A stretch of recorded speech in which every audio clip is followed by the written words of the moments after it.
narkoba memang semakin tahun semakin marak. Narkoba itu adalah singkatan dari narkotika, psikotropika, dan bahan adiktif. Nah, untuk BNN sendiri itu dia mempunyai tanggung jawab selaku lembaga negara adalah untuk menangani permasalahan narkotika di Republik Indonesia ini dengan diundangkannya Undang-Undang Nomor 35 Tahun 2009 tentang narkotika. Nah, narkotika ini memang barang yang sangat berbahaya. Dia terdiri dari banyak jenis.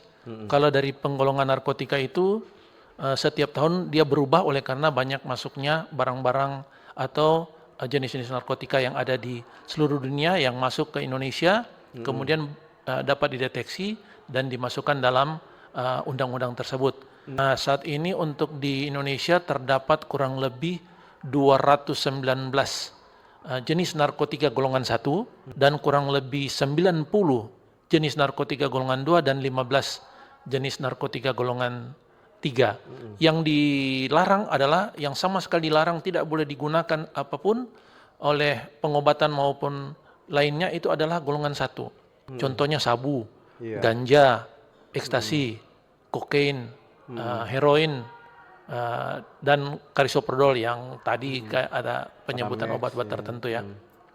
Nah, untuk golongan 2 itu digunakan untuk ilmu pengetahuan juga untuk pengobatan. Contohnya di situ ada morfin. Ya kalau ada orang yang sakit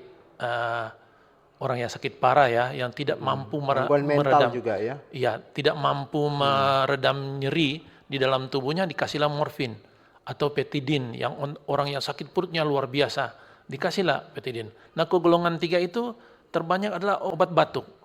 Obat batuk itu ada yang namanya kodein, itu di puskesmas pun ada, tapi harus melalui resep dokter.